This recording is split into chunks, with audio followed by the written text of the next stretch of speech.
Welcome back to Launch Speed. I'm your host, Buzz Brendan Lightyear, joined by my co-host, Woody or Zach, on this epic journey to find out you are a toy! Love it. Let's get into this one.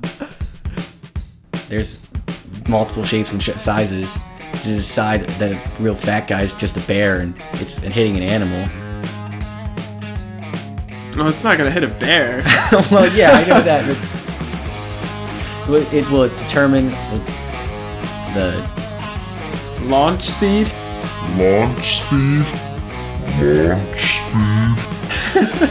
Stop! I'm trying to think. I'm trying to put my words together. You're rushing me. Am I helping? No, not at all. No one else can see my hands. Welcome to Launch Speed. So, anything exciting happened for you this week? Honestly, no, not really. Oh, good. Same here. All right. We went to work. We got home from work. We went to bed. Not a whole lot of bad stuff happened, so I guess that's exciting. Yeah, that I would say so. It was just pretty run-of-the-mill week, you know? So, anything not bad? We discussed that nothing bad has happened, but anything you kind of like slightly disliked? So we talked last week about how we thought that our new puppy Ranger may have had a bit of a UTI or some sort of infection or something. Yeah. Well, we took him to the vet. He doesn't. And they were like, he doesn't have a UTI. Let's test for this other stuff. And so they tested all his blood and everything. They tested him for a type of diabetes that affects dogs' ability to process water. And after all that, they were like, he just likes to drink water. So basically, he's got this lifelong condition of drinking too much water. And then he pees everywhere. It's amazing, really, because it seems like he pees and then he can come inside and he can pee immediately again. Yeah. Which is what he did to us last night. Yeah? We took him out, and then he came into the room I was sleeping in. There's a mirror, and he got so excited, he like wiggled a second and then just peed everywhere. I was like, what are you doing, asshole? Yeah, he does that. He's got a bit of an excitement problem. Yeah, let's go with that. He's a puppy. He'll get over it, I hope. I hope that he, and I've heard that they do this, that they grow into the amount of water that they drink. So he's drinking as much as like a 50, 60-pound dog would, and he's only 20 pounds, so. Do you think your dog is special? He's a little special. Like, is he like the only dog like that, and he is the most special dog ever, like every other pet owner or child owner? I do not. I think Drifter's very special. Yeah. But no, this one, he's just a puppy. He hasn't really quite developed a personality yet. Really? Yeah. Okay, fair enough. He's still a puppy. So I had one dislike, and it's because people make things that they think are going to make everyone's lives easier, and it just allows you to do more work. How so? And it's called a pole gun. It is a powdered actuated nail gun. Powder actuated? Yes, it's a blank cartridge basically that fires a nail into the concrete. Okay. So it weighs about 15 pounds, and they're like, let's put it on the end of a 10-foot pole with a trigger at the bottom of the pole so you can hold it above your head and pin things to the ceiling without having to get on a ladder. Everyone thought that was a great idea, and it is. But then it allows you, for what I did, which was 16 hours of work, to hang over 2,000 wires onto the ceiling. You know, you should have got, you know, in like ROTC and stuff, they have those little flag holders that they put around their waist. Oh, that would have. You should have got one of those. But that's the thing, like, it had to, like, the ceiling's so tall that it had to go above my head. So I just needed like an extra like 2 extensions on it, and then that would have worked. Yeah. But then the problem would have been I would have nailed it to the ceiling, and then I have to take it down because there's so much stuff hanging up. Like, I'm putting it between ducts, I'm putting it around pipes. Can't just keep it up in the air. That's annoying. It was not fun. There are other inventions I can think of that are way worse that happened, but we don't need to get into it. So, what's this about a Jeep in the looking ahead section? I am finally getting the Jeep. It is confirmed within 2 weeks the Jeep will be mine. Oh, because the replacement vehicle is arriving within 2 weeks? The replacement vehicle will be arriving in a week, and Dad's going to postpone it for a little bit because 2 dealerships are offering to buy the Toyota, and we're going to see which one offers the better price and just sell it to them. Okay. Yeah. Is it what you're asking for? Not even close, but it's a dealership. I didn't think so. That reminds me. Big dislike. I had 4 offers for the Toyota Corolla this week. Mm-hmm. All of them backed out because they either A, can't drive a manual, or 2, won't drive a manual. Oh, come on. So 3 of them can't drive it. They were so excited about the car because I have like a price on it, and then when they asked what I'd be willing to take, like I dropped it way down to seem like I was a real nice guy, and they were like all excited about it, and they wanted to look at. One guy got in the car, and then he was like, "What's the third pedal for?" I was like, "Oh no, you're not gonna want this car then, are you?" It's a great car to learn on, though. It's super hard to screw up a shift in that car.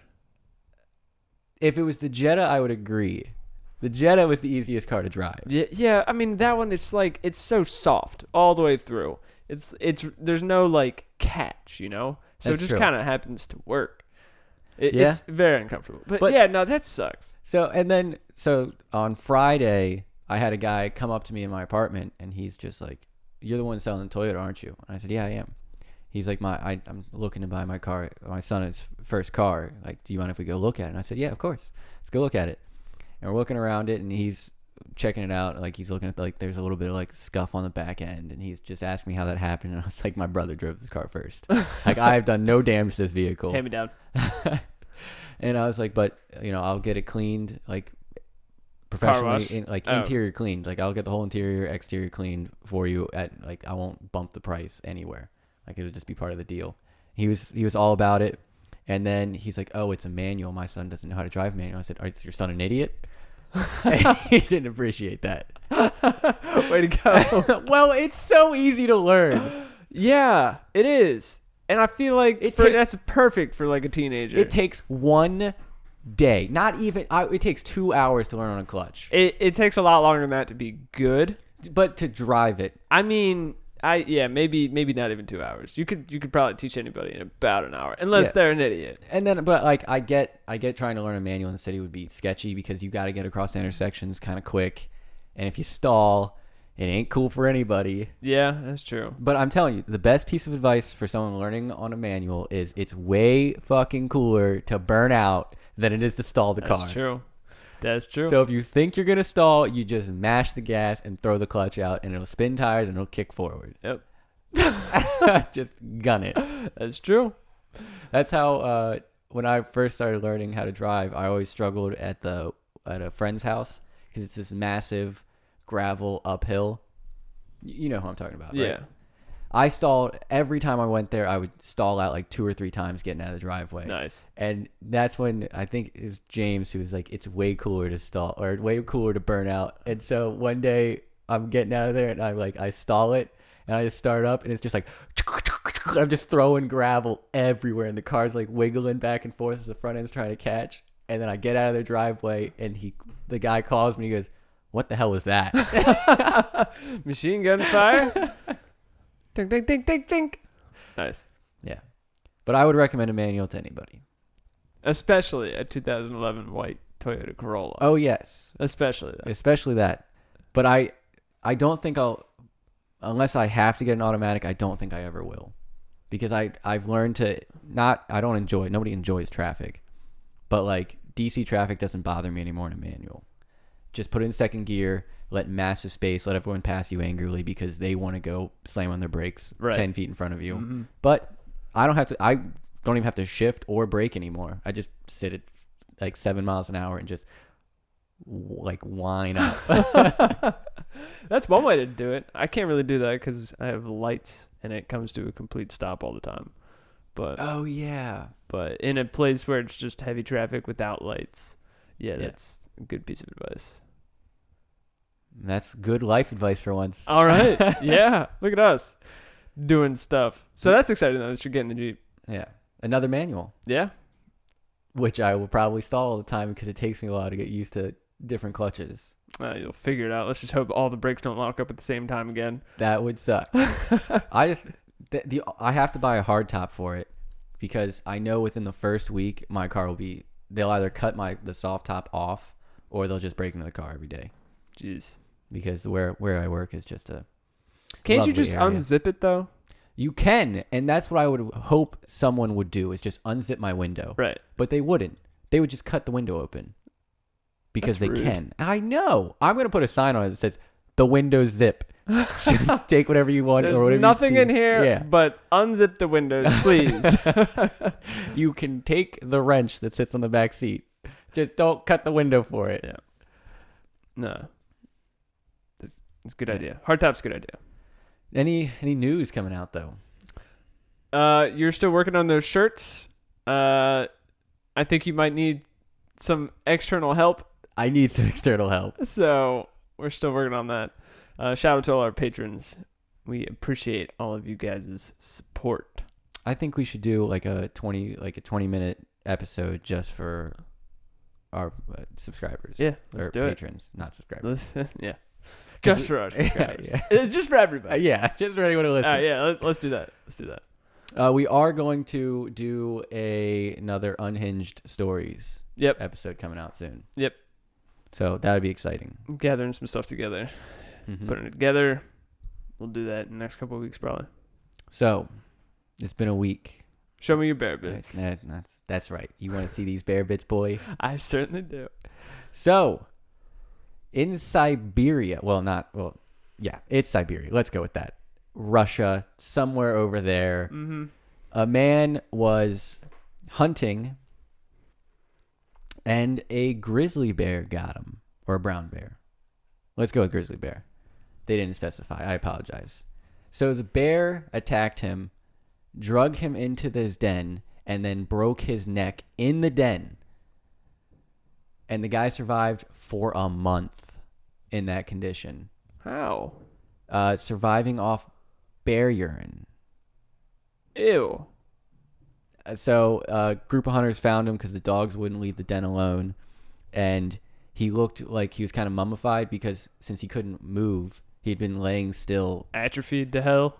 His flesh underneath him had been rotting. Oh. So he had rotten flesh covering himself, and he'd just been drinking bear urine. But, like, where else can you find a story like this where a man survives a month in a bear den with a broken spine? Yeah, only Russia. So he couldn't move because his neck was broken and he was paralyzed? I don't know what the extent of the paralysis was. Okay. Definitely his legs. His legs are definitely never moving again. I don't know. I definitely would have tried to crawl out of there. I assume his arms aren't working either. I also probably would have just died. I don't know if I really want to drink bear urine for a month. Yeah, I don't think I would have either. I think after the snap, and I've been like, I am screwed. I'd been like, I'd antagonize the bear until he just ate me. Did you yell at it? Yeah. Hey, you! You suck! Come over here and eat me! You're ugly! Yeah, that would do it. Bears respond to stimulation. That's a very Russian story. Oh, yeah. I mean, they're tough son of bitches out there. Well, they only drink vodka. And bear urine. And bear urine. Which is probably just vodka. Most likely. I mean, all the bears, what else are they going to be drinking?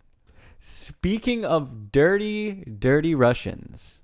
Nice. They have decided that the best way to operate their subs are on fire underwater.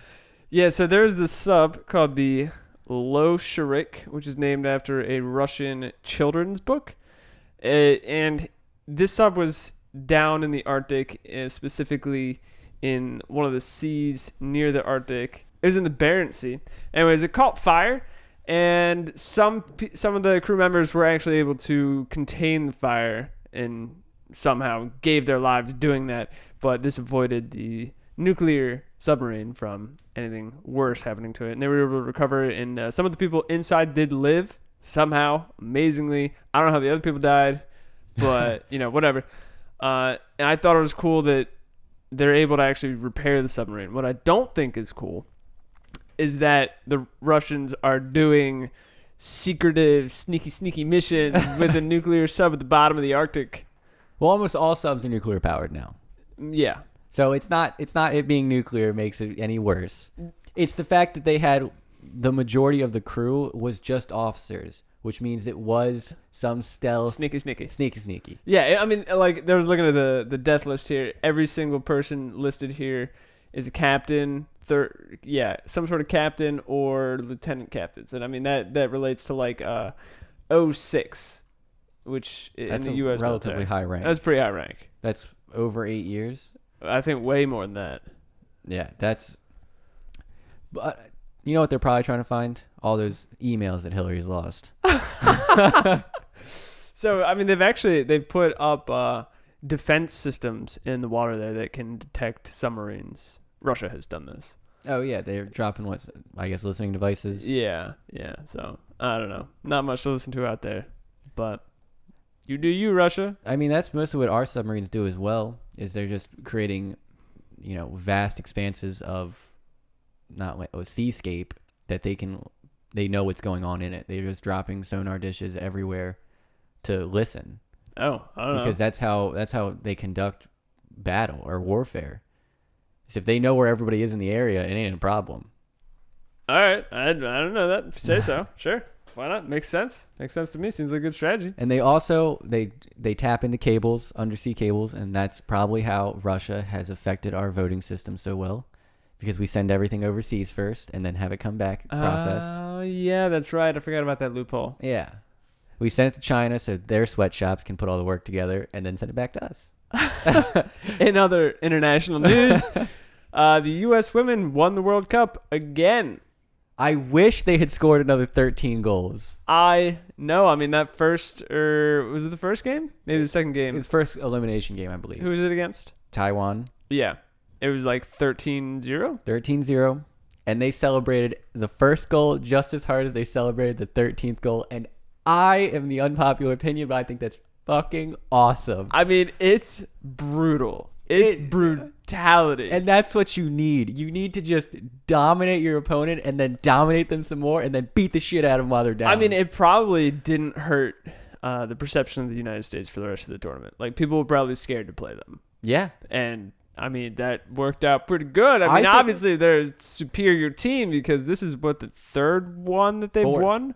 Fourth one? Fourth. In a row or just fourth? Fourth in a row, I believe. Okay, yeah. It's a lot.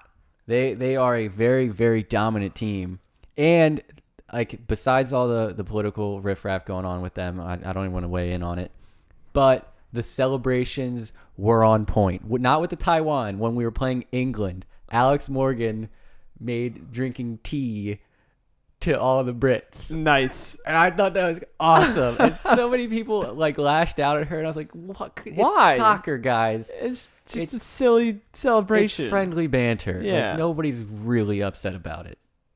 Unless she threw it in the harbor. I think it would have been a better celebration. Act like she was drinking tea, spit it out, and then dump it out. Like that would have been perfect. Yeah, that would have been good. I like that. I do too. That's funny. I wish we had a separate podcast to do political issues, but we're not that, and we're gonna keep ignoring all political issues. Yup. So, do you think that the U.S. women's team is so good just because we put more like effort than other countries into developing women's sports, or do you think that we just have superior talent? Because I mean, like if you look at it from the men's side, the U.S. cares so much less about soccer in general than every other country. So I think the reason why we're the dominant team and other, like the Netherlands and England have such strong teams is because we allow our girls to play sports. We provide things for them while they're growing up to play sports. In other countries, they don't do that. Okay, so yeah, it is a cultural thing. I think it's mostly cultural. Yes, we probably pump more money than any other country into our women's sports. Probably. Apparently not enough. But we do, and that's why we have the best team in the world. Yeah. I mean, they are a dominant force. Have you seen that video of like it's like who don't say play like a girl or whatever, blah blah blah, and this professional women's soccer player goes onto a field with a bunch of like clubs. Like it was a guys team of like 30-something-year-olds just playing club soccer for fun in the evening. Yeah, and it's a professional women's soccer player, and she's just kicking all their asses. It's like, duh. Like, what are you trying to prove here? Obviously, she's gonna destroy them. Yeah, and they're like, "Oh, we had no idea you were a girl." Like, well, yeah, she looked like a dude until right now. I don't know. If she had gone out and played on like Barcelona's team and done that, I'd have been severely impressed. If anyone could play like that on Barcelona's team, yeah, I'd be impressed. But enough about soccer. It's a Sunday league. I don't care about it. Right. Yeah. Have you heard of ever in your life a movie being remade? Almost every time. Because I think Hollywood is just completely out of ideas. The one that tipped me off to this was Saw. You know, the Saw series, you know, you want to play a game, you know, whatever. Oh, yeah. Yeah. I was like, Saw? What is Saw? Right. It's being rebooted. The last Saw movie came out 2 years ago. And it's Are they 2 years ago. Are they redoing the first Saw, or are they just making another Saw sequel? It's rebooted, so I assume that's remaking the first one. Oh my God! What? The Saw movies, apparently, I won't watch them. I'm not a big fan of super gory movies because I'm a little puss. Yeah. But apparently they weren't that great anyway. So why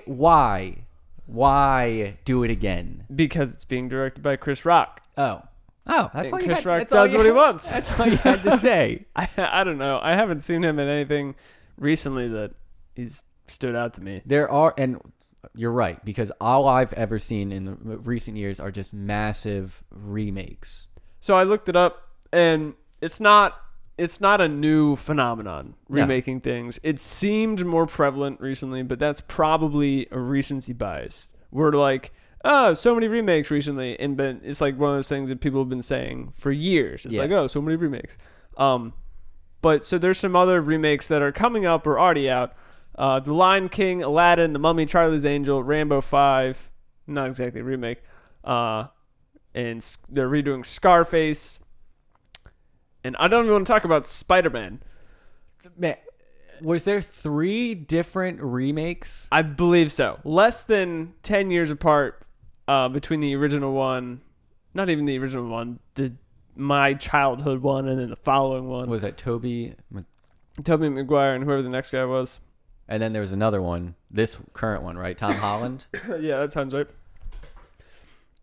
It's ridiculous. Can they not come up with new ideas? No, they can't. I will give them a little bit of leeway on The Lion King and Aladdin because it's not really, it is a remake, but they're not changing the storyline like they did in other remakes where they kind of like, it's the same exact movie, just live action or CGI'd. Mm-hmm. And that's okay with you. Why? Because when I watched The Jungle Book, I thought the live action, super superior CGI was a very, very good adaptation of the cartoon Jungle Book. Okay. So it's fine. I'm down with The Lion King and I'm down with Aladdin. I mean, the thing is, though, nostalgia is always in season. These companies aren't doing anything new, but people, for some reason, will still go to see it. So, I mean, I guess it's fine in that sense. But it's just, like, come up with a new idea. Come up with something good. There's only, 7 storylines, right? Yeah. And they've butchered them. Someone needs to make an 8th. Right. I was going to say something else with that is some things just keep going, right? Forever and ever and ever. Yes. So Scrooge, A Christmas Story. That's all. It's got to be remade. Wait, is it Christmas Story or Christmas Carol? Christmas Carol. Christmas Carol. Has 7 different movies. Are you including the Muppets? That's just in the U.S. I don't know if that's on that list. Because the Muppets is the best Christmas Carol. No, I think that would be a spin-off. I don't think that's counted in this. It's got Scrooge in it. It's got Kermit the Frog. I mean... And Rizzo the Rat. Some other movies are Great Expectations, Robin Hood, and The Three Musketeers. Those each have 5 remakes. And considering... Great Expectations. Yeah. I don't think I've ever seen one. I haven't either. But if you think about the fact that movies have only been around for, let's just call it 100 years... 7 or 5 in the span of 100 years is an average of 20 to 25 years between remakes. Is that not long enough for you? Not long enough. What's your... But realistically, it's been 5 or 7 in the last 60 years. So we're less than 10 years between. That's just too much. So would you be down if they remade, let's go with a classic, Nemo? Nope. No? No, you can name just about anything, and I'm not going to be okay with them remaking it. What if they tried to remake Assassin's Creed and do it well this time? The video game? The movie off the video game. The movie? No. No? No, they can try and make another one, but they shouldn't try and remake something that's already existed, you know? Okay. It's a waste of, I don't know, time. Stupid. I mean, how often do you go see movies anymore? Not very often. So shut the hell up. You're just sitting in your home, in your basement, bitching. Yep, true. True. So speaking of sitting in your basement, have you ever wanted to just tell your dog to go get you a beer and have him go fetch it? I would, with the caveat that I don't want him to be able to open the fridge by himself. So I feel like that's a slippery slope. What if you just have like a beer dispenser on the front of it and he can just go up and grab a beer out? That'd be dope. I think you should look into that. I think we're onto something here. Yeah. But so they are creating, or they have created in, I believe it's Israel, a haptic feedback dog vest. So people who are, disabled, and for service dogs, they can command their dog without having to speak. So how does this work? There's different sensors or different haptics all throughout the vest, and then you can train your dog to respond to whichever, what am I looking for? Direction. Not direction. Command. No, you're not helping here. Okay. God, we're bad at catchphrases. So this says Input. Input. Okay, yeah. This says it uses vibrations. You got a bunch of little motors, and that's cool. Yeah. So what you wouldn't even have to see your dog. You don't even have to be in the same room as your dog. You just be napping. You just click a button twice, and he's like, "Oh, it's time to get a beer." Gets up, fetches you a beer, Goes back to napping. Perfect dog. That's awesome. I like that. That's cool. What was this designed for? I believe it's to help people who are disabled and have trouble speaking and have service dogs. Okay. I like that. Or if you're mute, I guess. I've never understood that one, but yeah. It makes sense. Or I know if you're deaf, you have trouble speaking because you obviously can't hear yourself. Right. So maybe that also for people who are deaf. Yeah. But also, I think this should just be a consumer product because what better way? You don't even have to command your dog. Like, you don't have to waste time opening your mouth and uttering words. Yeah, but you probably have to spend forever training it to do the things based on the input. That's a lot of training. Yeah. And you look at most people with dogs under 20 pounds, under 30 pounds, they don't train their dog at all. Here's what you do. Yeah. You go to a doctor. Okay. You get them to write off that you're somewhat disabled and you need a service dog. And then you contact a service dog company, and they train the dog for you, and they ship it to you. Oh, perfect. I totally agree. Yeah. Once again, we're on to something. All right, we'll just get a little remote. Beer on one button, water on the other. No, vodka on the other. I like that. That's cool. I think it's a very nifty design. That seems like really innovative and useful. Unlike Amazon Prime Day, which if you've ever tried to buy something on Prime Day, which is coming up soon, it sucks. Tomorrow, right? I believe so. It's like... the deals are crap.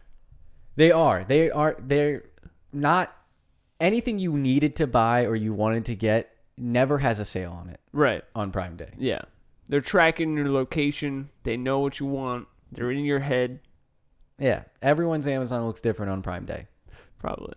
But anyways, I thought it was hilarious that last year their site, Amazon, went down, had a bit of technical issues on Prime Day because of the high traffic, whatever, blah, blah, blah.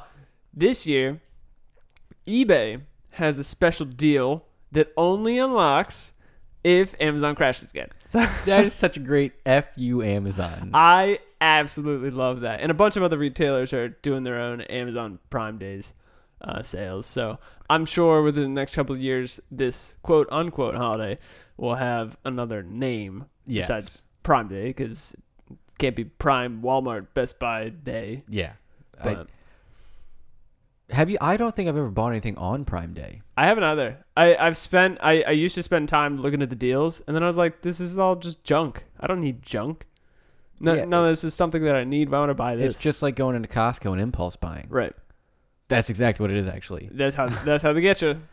But capitalism at its finest. But they don't get us. We sit there and we're like, that's a terrible deal. Well, us, yeah. True. Your layman probably gets got. It's well, yeah, I'm sure Amazon will post like new like record-breaking numbers tomorrow. Oh, I'm sure. I'm sure they will. And then eBay will also post record-breaking when Amazon crashes. Yeah. I mean, yeah. Like look at this terrible deal. A brand new PS4 Pro for $320 when it's originally $400. Like that's $80 off isn't really worth anyone's time. I mean, that's a pretty significant deal if you're like scraping together money. I only see one actually good deal for like a big sale day, and that's that 82-inch TV. It's $1,000 off. That's okay. That's a third of the price. Yeah, that's not bad. That ain't bad at all. That's still, you're not 82 inches. Damn, that's big. Nobody has a house for that. I mean, well, if you look up the recommended viewing distances for 4K TVs, it's absurd. Like, we have a 65 inch. It's like 3 to 4 feet. And I'm like, no, that's too close. I mean, we're at like 5 to 8 feet now, depending on which couch you sit on. I mean, that's plenty close. When I play video games, I must have my eyes are getting worse and worse because I have to sit closer and closer. You've seen me when I used to play on Xbox. It used to be like 8 inches away from you the could screen. see the grease stains on the screen from my fucking nose. It was I'm bad about it. Yeah, but so I mean, I guess some of these deals aren't too bad. This laptop down here, it's $260 when the original price is $1,100. Wow, we are just thrashing Man, Amazon right now. I take everything back. Well, these are eBay deals. sales. I just realized that. Yeah, Amazon deals suck in comparison. Oh, okay. But I mean, the only thing that I'm even possibly considering buying is a Surface tablet laptop thingy, Bob. Why? You have two already. Because this one's gigantic. I want one that's portable. Point being, I probably won't. I mean, if it was half price, I would. But they're not gonna do that. That's a big mainstream item. Like this stuff here, most of this is kind of obscure stuff. That the only thing I would be even considering buying is the Switch. Yep. So, Porsche, or if you're an American, Porsche. Yep. It is finally moving away from its turbochargers for its top-end models. Why? So they didn't like the lag for it, and they thought the performance wasn't up to par. So are they doing superchargers? They are not. Instead, they've developed a new naturally aspirated flat six to replace their top-end vehicles that had turbos in them to start with. So like the Boxster and the Cayman, I believe. Did they have turbocharged like V6s? It was a 6 liter, or not a 6 liter engine. It was a 6 cylinder engine with turbos, and they decided they didn't like the performance of it. Okay. So they're going back to the flat six, which they have used in the 911s for 40 years now? 50. 50. Yeah. So it's a tested and proven method. I don't have a problem with it. I've never driven a Porsche. I would like to drive a Porsche. It's the opposite direction that everybody else is moving. Because the upsides of turbos are pretty significant. I mean, better fuel economy and on par performance. But I mean, I guess Porsche is not a standard car. No, that's for someone who wants an expensive car where the back end can swing out at any time and kill you. And when that back end swings out, it doesn't just swing out a little bit; it swings out all the way. Yeah, I appreciate it. I would like to own a Porsche one day in my life. I'm sure I can manage it. Yeah, you'd probably buy a really old one pretty cheap.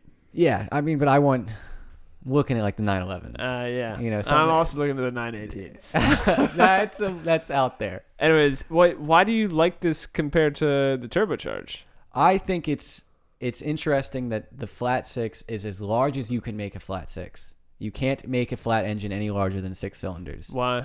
Apparently the crankshaft gets so long that it has so much bend in it that it breaks the engine. Oh. So they can't do a flat 8, which I would hope. I'm sure at some point they will be able to do it, but currently the laws of physics prevent it. Wow. Okay. So I thought it was very interesting that they're like, you know what, we're testing the limits here. We're gonna keep going here, and also the fact they moved away from the turbos. Mm-hmm. I think it'll give a Porsche a much better sound, because turbos do take away from noise. Naturally aspirated engines typically sound better. It's going to sound so clean. It could. It depends. Yeah. It probably will. It's going to be nice. Yeah. Yeah. I mean, that's interesting because, fuel efficiency, fewer emissions, like everyone's like turbos. Like the big one that comes to mind is Ford trucks. And trucks are something that you normally want a giant naturally aspirated engine. Yeah. But now they're almost all of them, not just Ford. Ford just the one that came to mind is they have smaller engines with turbochargers. Unless you're talking about Dodge, and they're rocking the Cummins 8.1 liter engine with a massive turbo on it. Yep. It's got a better 0 to 60 than most sports cars. Yep. Well, I know a guy with F450 that's got oh man, I don't even know what it is. Probably a 5-something liter twin turbo V8. So that's pretty absurd. I love trucks. I don't want to own one, but I do love trucks. They're cool. I like them a lot. But speaking of Porsche, Germans, and Adolf Hitler, we are finally saying goodbye. I hope for the last time and forever. The Volkswagen Beetle is gone. Yes, I'm very excited about this because that is the one. Well, not the ugliest, but it's pretty ugly. It's a pretty ugly car. It was designed by Hitler himself. We don't need him on the road anymore. Well, it was designed by Porsche. Hitler charged Porsche to develop it. Okay, it was designed on Hitler's command. Correct. To be the people's car. The Volkswagen. I do like that they float. That is true. That is pretty cool. That is a great test to know about. Apparently somebody drove one off of the Bay Bridge a couple of years ago and survived. Oh, this was way more than a couple of years ago. I was about to say, that's been a while. A long time. And survived because the Volkswagen floated. I think the thing that sold Volkswagen for me and made me want that car to be dropped off a cliff was they put a flower vase in the dashboard. What? Why? I don't know. I've never bought a car and thought, you know what I need? I need vegetation in here. Is it a cup holder? No, it's a vase. It's to hold a vase. That is its purpose. It's a massive cup on the front end or in the middle of the dashboard that you can put flowers in. No, we can do without that. I dated a girl in college that had one, and she loved that car, and she asked me to drive it one day, and I drove it, and we got about, I don't know, we didn't even get out of the West Lib parking lot, and I got out of the car and told her to drive. And she was like, why? And I was like, because I've never been in a more miserable vehicle. Wow. It is roomy. That is its only good thing was it was roomy in the front seats. I will admit that the reboot of the Beatles looked better than the older ones. They all look like trash. The reboot ones looked better. They looked better. It but wasn't hard. You polish a turd. It's a slow car. It really isn't that fuel, like their fuel economy for that kind of vehicle was pretty subpar. Well, I don't think it's all that aerodynamic. No. I don't think that's what it was designed for. It's an asshat of a car. Yeah. Anyways, it's gone. But the dune buggy came out of it. Really? Yeah, that's why it's a dune buggy. Oh. Well, that's good. Yeah. Although now they look nothing like Beatles. Thankfully. Thank God. So that's good. Yeah. Thank the Lord it's gone. I couldn't think of a better car. I can think of one other car that can go as well, and that is any Fiat, especially the Fiat 500 Abarth. Yeah. They had a commercial. I think I've already talked about this where they drive it off a cliff. Couldn't think of a better thing to do with that. Right. Also, the PT Cruiser. What are old people going to drive that's they think is sporty if it's not the PT Cruiser? Mercury Cougars, Ford Crown Victorias. I would never Lincoln classify Town Cars. a Ford Victoria as a sports car. A sporty car. Yeah, me neither. But that's what old people are going to drive. But PT Cruisers are kind of sold as a sporty... They are? Yeah. Are they? Yes. Oh. What do you think the shitty design's for? I don't know. Because someone vomited on a piece of paper and said, yes, I need that. Oh. Yeah. The one time we drove we had a rental car when we were on vacation one time. It was a Mazda 3. Yeah. No. 6? 5. I forget what it was, but it was like it had sliding doors in the back. It was like a tiny minivan. I was like, who designed this thing? Casey hated it because she hates minivans. I was like, it's not that bad. You love minivans. You drove yours to the death of it. It's still going, bro. That's true. It's still going. It's 16 years and counting. It's not bad, not bad. Over 200,000 miles. You drove that thing hard. I drove it well. And hard. And fast. And really hard. Regardless. Yeah, minivans are super practical. Casey hates them. Never gonna be able. They're pickup trucks with covered beds. And more seats. Exactly. I think they're better than trucks. Casey even hates the tops that people put on their trucks. You know what I'm talking about? The hard top you can put on the back? To cover the bed? Yeah. Why? Because it makes it look like a Suburban? I don't know. I don't know why she hates them. She says they look stupid. Does she hate SUVs as well then? Probably. I don't know. It doesn't look like a truck anymore when you put that thing on there. Why don't you get her like a little MX-5? That's the Mazda Miata. I know. I already have 3 cars. I don't need more. But if you get her a small little car, she'll be happy. She would rather drive the truck. Why? I don't know. It's impractical. It's impractical. And she's got a perfectly good sedan. Well, it's been in the shop for a couple weeks now. By shop, I mean the garage while I work on fixing it, which I finished this morning. You're welcome. Yeah, thanks. I asked her how, like, I saw the mirror sitting on the table, and I was like, what happened? And she was like, oh, I broke for a deer. And then I hit a mailbox. Yeah, all right. Yeah, there it is. I was like, wait a second. You swerved and broke. That's like 2 things you shouldn't do. You should brake, obviously, but you shouldn't swerve. Nope, accelerate. See how far you can make Bambi bounce. I was talking to hit a bear.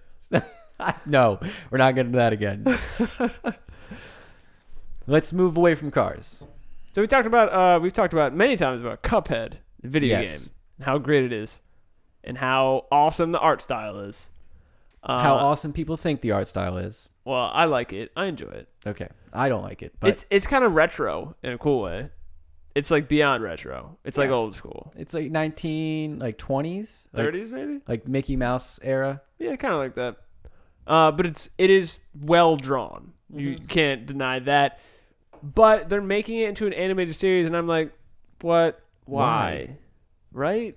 I mean, video games always do really well when you turn them into a TV show or a movie. Always, 100% of the time. Well, not only that, but the reason why they're not still making Mickey Mouse cartoons is because that style is dead in TV show. Nostalgia's always in seasons. But this isn't nostalgia. If it was a remade of Mickey Mouse, we might be to something. But this is whatever the hell these things are. Well, it's in that style, so I don't know. It just seems kind of stupid to me. I mean, the first line of this article is, "It's most obvious, duh." So Netflix is doing this. I'm like, I don't know. No. I might like, we have Netflix, so I might watch an episode whenever it comes out. To counter your nostalgia, though, the only people who have nostalgia about this fought in the Great War and World War II. And they're all dead. Not necessarily. People with grandkids who had these on VHS or Laserdisc or whatever. No, probably not even VHS. No, I don't think that was around. I don't know. There is nobody who plays Cuphead, who knows of Cuphead, and is going to be like, I can't wait to watch that show because they're not 70, 80, 90 years old. It's old animation. It's cool. It's not People, cool. you can have nostalgia for things you weren't around for. No, you can't. You cannot have nostalgia for something you have not enjoyed. Yeah, sure. Why not? It's a throwback, though. Things, like every couple of decades or generations, things come back in style. So maybe this is that. I'm waiting for, men to wear jean shorts again. Oh, yeah? Like cut off jean shorts. I'm down for that. Like cut off? Like high cutoffs? Like, yeah, they're like the ones I used to rock in college. Oh, I didn't know about that. You got something you want to tell us? No, I mean, I got a couple pictures from a couple parties, but I'll put those on the Instagram this week. I'll send them over. There's one that I look like a minivan dumpster mom. It's rough. I had my long hair pulled back. I think I had a cigarette tucked in my ear, and It just looked rough. I'm so proud of you. Wearing a wife beater is a fantastic. I'm so proud. It's gonna be a great photo. So we talked a bit about the deals that were coming up on Prime Day. Nintendo Switch has said, hey, our console is expensive. Let's come out with the cheaper one that has almost none of the cool stuff that the Switch has. So they announced this week the Switch Lite, which is basically just a PSP. It is a PSP. I mean, is it even... I don't think the design's different. It's so incredibly similar. It's so incredibly similar. I mean, so a bit about the Switch. What makes the Switch great is it's a handheld gaming device that you put it in the dock, and then it becomes a console. It connects to the TV automatically. Yeah. It's super easy. You can stop mid-play, pick it up, and play with it on your hands or whatever. But this is just a portable console. You can't dock it. You can't take the little side controllers off. It is slightly cheaper, but also the screen's smaller and the color choices suck. Also, the playtime, which has to, since it's only portable, it cannot sit in a dock. The playtime is limited to what, maybe 7 hours if you're not playing hard. But apparently, if it plays Zelda, you've got about 4 hours. Right. I guess if you play something less intense than that, yeah, it's more. I mean, you can sit with it plugged in, but it's not the same. It'd be nice if you had a Switch. Then you could just sit at your TV and have it plugged in. Yeah, I'm not sure who this really appeals to. I mean, one thing that I've seen a lot of memes about is that on the left-hand side, you'll notice it has an actual D-pad or actual directional pad instead of 4 buttons, which is the Switch has. But besides that, stupid. I mean, I'm not a fan. I especially hate the colors. Yellow, gray, and turquoise. Those are not... Yellow, gray. Why didn't they go with the classic Game Boys? I don't know. It doesn't look good. The only saving grace that I could see about it is it's got the same resolution as the Switch, but it's got a slightly smaller screen, so the picture should look sharper. That's about it. Well, that's the equivalent of just holding the Switch just a little bit further away from you. Yeah, pretty much. I mean, it is cheaper. It's $200 instead of $300, but I really don't see who it's supposed to appeal to, and I don't understand. Google Stadia, on the other hand, has come out with a new frequently asked questions for people who are trying to understand stuff. Okay. So there's been some concern about when you buy a game on Google Stadia, do you own the game? Will you be able to play it? Because it's solely cloud-based. Unlike most of the time where you download the game or you have a physical copy of the game. So they said, if you buy the game, you own the game license, which may be a bit of a tricky wordery. You can still play it if Stadia takes it down. So if they no longer offer this game for sale, you can still play it, probably. And unforeseen circumstances would not allow you to.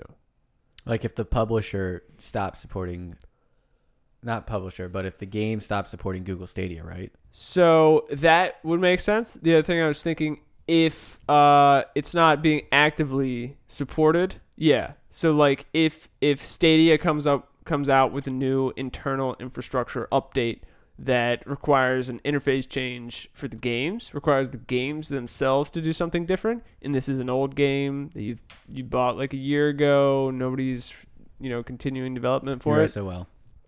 You're just screwed. Can't play it anymore. And that's pretty irritating.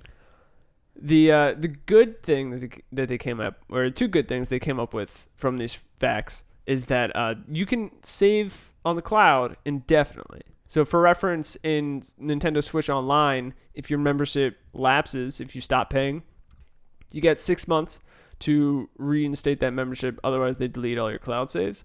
And for Google Stadia, they said indefinite. So once you get it, you got it. Once you get it, you got it. There's probably another unforeseen circumstances clause there, but whatever. The other thing that I thought was really cool, it's going to have co-op with up to 4 people. So 4 different people can play on the same system? Yep. Okay. So how cool is that if you want to play a game with your friends, you can just have 4 controllers with you and just play on any computer. anywhere. Okay.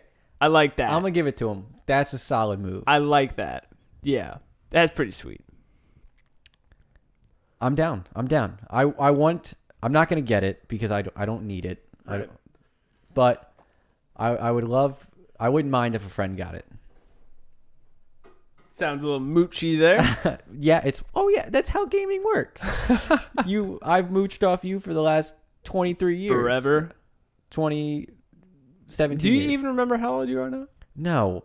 I think I turned 25. I don't know though. Hard to keep track. One last thing. Did you ever play Splinter Cell? I did not. I wasn't old enough. Oh, really? Mm-hmm. Yeah, we had it with our original Xbox. I'm not sure if my mom actually liked me playing that game. I knew Robbie played it, my brother-in-law, and I tried to play it, but Lauren said no. And since Lauren is 10 years older than me, and basically my mom, Right. second mother, You I had to can't listen. say no. Yeah, I have to listen to her. So Splinter Cell is going to be on virtual reality. I think that it's Facebook has bought the rights in order to put out Splinter Cell VR. Also Assassin's Creed, which is another game my mom definitely didn't like me playing. Instead of shooting people, though, I justified it, though. You stab people. Which I don't know if that was better. You stab them repeatedly. Words. Yes, repeatedly. But most of the time, you just walk around in groups and listening to people. You in really hated that Assassin's part of the Creed. game, didn't you? What? The listening to people? The listening to people? Yeah, it's stupid. I thought the first one was just so painfully repetitive. Oh, absolutely. A trailing mission, help the people out. Intercept a messenger, Yeah. then go kill the guy. It's a fun game, though. It was. It was the first of its kind. It was. And, It wasn't that. It was groundbreaking. And it had a somewhat okay storyline. And then the storyline just went off the fucking rails. Now it's crazy. Okay, I was about to say the original storyline, I thought, besides the very last game, which I thought was absolute trash, up to that, the storyline was epic. They did a great job developing it. I mean, it was a single-player game, so it had to have a good storyline. Right. Otherwise, what are you playing for? The Well- side missions now, apparently. I mean, yeah. But I don't really care about Assassin's Creed VR because that doesn't seem all that exciting to me. It seems like something very prone to motion sickness because of the amount of climbing and falling and jumping in that game. And I can't see it being actually smooth to play on VR. No, because we talked about this before we went live. Went on air. Movement is a very, very hard thing to do in VR. Because unless you're on like a 360 treadmill thing, which like nobody has, you can't move fluidly. Yeah. And even then, like, what if you're trying to climb something, jump on a box, jump over a wall? Like, there's no way to do that in VR, at least now. Agreed. So, I mean, movement, they got to figure out something, otherwise it'll be real choppy and not very much fun. I think what they should do is get all the visuals obviously paired to the headset. You got your peripherals going. You're like immersed in the game, but you still use a controller. It'd be like having a 360 TV around you. Yeah, so I mean, there are games that you can do that with now, but I don't know. I actually haven't really tried that, except for I played a racing game one time where I was in VR and had a controller. Was it fun? It was all right. I mean, racing games are one of those things that a controller just doesn't cut it. You really need a steering wheel and pedals and shifter and Then a car attached to it. Car, yeah. Anyways, to wrap it up, I'm excited about Splinter Cell VR. I think it could be a lot of fun. Has potential. I need to play Splinter Cell. I hear is that one of the games that like you should have played while growing up? I mean, maybe. It probably hasn't aged that well. And there's a lot of kind of games like it, but for some reason that one just sticks out to me because just the gadgets and the tactics that were in it. But There's one game that I've always wanted to play. I was never old enough when it was out. It's and they constantly talk about making a second one, and they never have done it yet. Half-Life? Half-Life. That they're talking about making a third one. Third one. I've never played either of the Half-Lives, and I've heard they're exceptionally good. Yeah. So I would like to play them as well. They didn't age that well either. I'm sure. I'm sure they didn't. I mean, they're good games. I played the second one, I believe. And got in like an orange box or whatever. Yeah, that's what I was thinking. It was a box that came in. Yeah. I need the box. Yeah. What's in the box? I think that about wraps it up. Oh, does it? You got anything else to add? Nothing of importance. All right. Thank you guys for listening. We appreciate your support. Consider becoming a patron. See you next week. See you next week.